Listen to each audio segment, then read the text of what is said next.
হুজুরে কলব ছাড়া নামাজ হয় না। শুধু নামাজ পড়া দিয়ে একজন বান্দা আল্লাহর কাছে মুক্তি পাবে না। যে নামাজ সালেককে হুজুরে কলবের দিকে নিয়ে যায়, ওই নামাজ একজন বান্দাকে পরিপূর্ণভাবে মুক্তি দিয়ে দিতে পারে। যতক্ষণ নামাজ পড়লাম, উঠা বসা করলাম, সারা দুনিয়া ঘুরে ফেলছি আমি নামাজের মধ্যে। আকাশ বাতাস পাতাল সবকিছু আমার ঘোরা শেষ। এখান থেকে বাঁচার জন্য আমাদেরকে সালাতে খাসিয়া প্রতিষ্ঠা করতে হবে, বাঁচতে হবে তো, নাহলে উপায় নাই। কিন্তু নাহলে আমি ফাওয়াইলুল লিল মুসাল্লিনের মধ্যে পড়ে যাব।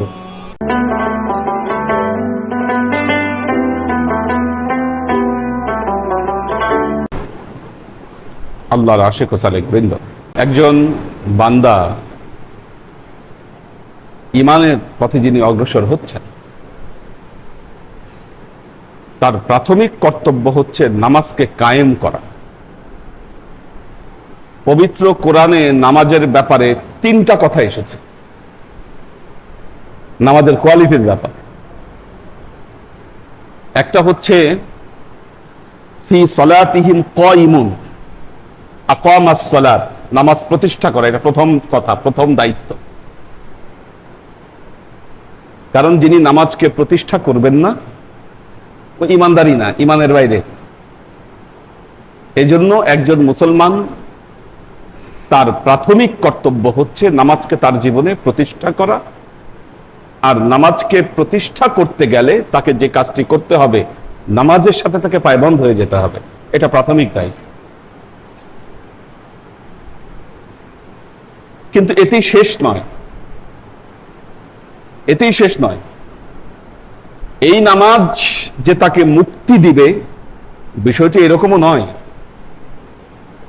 নামাজের মাধ্যমে যদি আল্লাহর নৈকট্য তাকে হাসিল করতে হয়, নামাজের মাধ্যমে যদি সফলতা অর্জন করতে হয়, এই নামাজের আরো 2টো স্টেপ রয়েছে। একটি হলো কদ আফলাহাল মুমিনুন আল্লাযীনা হুম ফি সালাতিহিম খাশিউন। প্রথম স্টেজ হচ্ছে সালাতে খাশিয়া, অর্থাৎ যেই নামাজের মধ্যে গভীর মনোযোগ চলে আসে, যেই নামাজের ভেতরে হালত পয়দা হয়, যেই নামাজের ব্যাপারে হুজুরে কলব, এরকম একটি শব্দ বলা হয়েছে, হুজুরে কলব। যে নামাজ সালেককে হুজুরে কলবের দিকে নিয়ে যায়, ওই নামাজ একজন বান্দাকে পরিপূর্ণভাবে মুক্তি দিয়ে দিতে পারে। কাজেই শুধু কায়িমুন দিয়ে হবে না, ফি সালাতিহিম খাশিউন হতে হবে।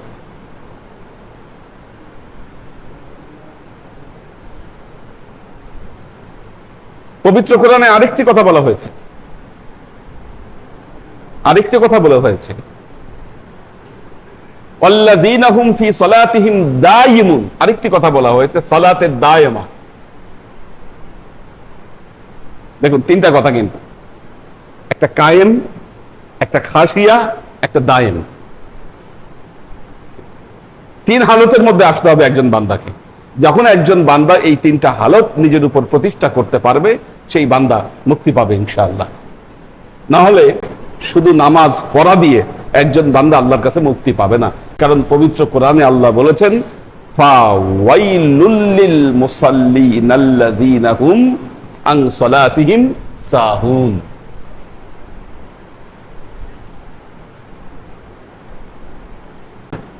যারা লোক দেখানো নামাজ পড়ে, লোক দেখানো নামাজ, যেই নামাজের মধ্যে আবেগ নাই, যেই নামাজের সাথে আল্লাহর সাথে তার সংযোগ নাই, আল্লাহ বলছেন ফাওয়াইলুল লিল মুসাল্লিন। ওই সমস্ত নামাজিরা ওরা ধ্বংস হোক, দোজখে যাবে তারা, আল্লাহ তাদেরকে দোজখ দেবে। কাজে এই অবস্থা থেকে বাঁচার জন্য আমাদেরকে খাশিউন এবং দায়িমুন এই হালতের মধ্যে আমাদের আসতে হবে। এখন কোশ্চেন হচ্ছে, তাহলে এই সালাতে খাশিয়া এটা কি? অনেকেই বলেন এই কোশ্চেন অনেক মানুষের। আমরা যখন টেলিভিশন গুলোতে প্রোগ্রাম করি, যেটা প্রশ্ন উত্তরের প্রোগ্রাম, শত শত ফোন আসে এই ব্যাপারে যে হুজুর নামাজে মনোযোগ আসে না, কি করব? এটা একটা মেজর কোশ্চেন। নামাজ পড়ি কিন্তু মনোযোগ আসে না, আসলেই তো এটা একটা বড় প্রবলেম। কারণ যতক্ষণ নামাজ পড়লাম, উঠা বসা করলাম, সারা দুনিয়া ঘুরে ফেলছি আমি নামাজের মধ্যে। আকাশ বাতাস পাতাল সবকিছু আমার ঘোরা শেষ। এখান থেকে বাঁচার জন্য আমাদেরকে সালাতে খাসিয়া প্রতিষ্ঠা করতে হবে, বাঁচতে হবে তো, নাহলে উপায় নাই। কিন্তু নাহলে আমি ফাওয়াইলুল লিল মুসাল্লিনের মধ্যে পড়ে যাব। পবিত্র কোরআনে আবার আল্লাহ আরেক জায়গায় বলেছেন, ওয়া ইযা ক্বামু ইলাস সালাত ক্বামু কুসালা। আল্লাহ বলছেন পবিত্র কোরআনে, ওয়া ইযা ক্বামু ইলাস সালাত, যখন তারা নামাজে দাঁড়ায়, ক্বামু কুসালা, কুসালা শব্দটা ব্যবহার করছেন, অলসতা নিয়ে নামাজে দাঁড়ায়। অর্থাৎ সেই নামাজের মধ্যে কোনো জোশ নাই। একটা জোশ থাকে তো, একটা উদ্দীপনা থাকে তো। আল্লাহ বলতেছে নামাজে কোনো উদ্দীপনা নাই, কোনো জোশ নাই, যে নামাজে দাঁড়াচ্ছে কমু কুসালা, একদম নিষ্প্রাণ নামাজ। কাজী আমাদেরকে নিষ্প্রাণ নামাজ থেকে বাঁচতে হবে, সালাতে খাশিয়া আমাদেরকে প্রতিষ্ঠা করতে হবে। এটা যদি আমরা করতে পারি, ইনশাআল্লাহ আমরা এই নামাজ আমাদের জন্য মুক্তির কারণ হবে। আল্লাহর আশিক ও সালেগান সালাতে খাশিয়া কি? বহু মানুষ সালাতে খাশিয়ার বহু রকম ব্যাখ্যা দিয়েছে। আপনারা জানেন যে বাংলাদেশে একটা ইসলামিক গ্রুপ আছে, তাদের নাম হচ্ছে হিজবুত তাওহীদ। নাম শুনছেন কিনা? হিজবুত তাওহীদ। এরা ইমাম বলে না, বলে ইমাম। কি ইমাম? সবগুলা উচ্চারণ আর কি এরকম, ইসলাম, ইসলাম না ইসলাম। আচ্ছা, এখন ওনারা সালাতে খাশিয়ার সিস্টেম বের করছে। আপনারা যদি ওই নামাজ যদি দেখেন, ভিডিও আছে বিভিন্ন সামাজিক যোগাযোগ মাধ্যম গুলোতে, নামাজ নিয়ে ফাইজলামি। কি আল্লাহু আকবার এরকম এরকম করে, আর সব একসাথে রুকুতে চলে যায়। ঠিক আছে, আবার সামি আল্লাহু লিমান হামিদা এরকম দাঁড়ায় যায় সব একসাথে। ঠিক আছে, আবার এরকম, আবার যখন আল্লাহু আকবার সব একসাথে সিজদায় চলে যায়। মানে একটা সার্কাস। হ্যাঁ, আর্মি কমান্ড। আপনি ওই নামাজ দেখলে বুঝবেন যে এটা সার্কাস ছাড়ার কিছু না। ওরা এইভাবে নামাজ শিখায়।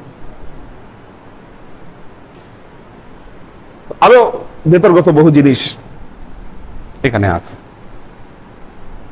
আর্মির রেফলাইট কি, এটার সাথে সালাতে খাশিয়ার বহুত পার্থক্য, বহুত পার্থক্য।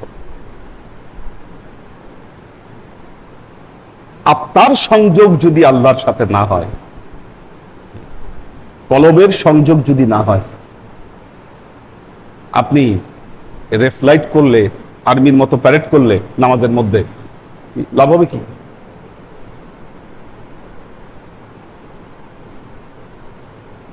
দেখবেন একদল আছে নামাজের মধ্যে পায়ের সাথে পা মিলাইতেই হবে, কোনি আঙ্গুলের সাথে কোনি আঙ্গুলে, এই জন্য পা যত ফাঁক করা লাগুক,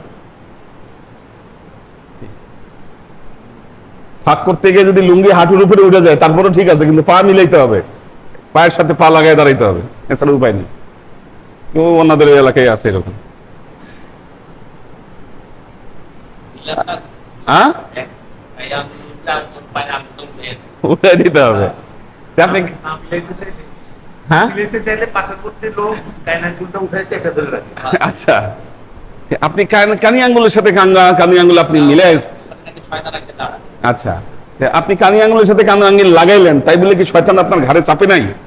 কি আপনি কি এটা করাতে, যারাই এই কাজ করছেন নামাজের মধ্যে কানি আঙ্গুলের সাথে কানি আঙ্গুল মিলাইছেন, দেখে কি নামাজ একেবারে শয়তানি প্রভাব মুক্ত হয়ে গেছে? এমন কেউ প্রমাণ দিতে পারবেন? লাভটা কোথায় হচ্ছে? তো আল্লাহর আশিক ও সালেক বৃন্দ, দেখুন এই ব্যাপারে সমাধান একমাত্র অলিয়া উলিয়ারা পৃথিবীতে দিয়ে গেছে, অলিয়া উলিয়ারা দিয়ে গেছে। দেখুন,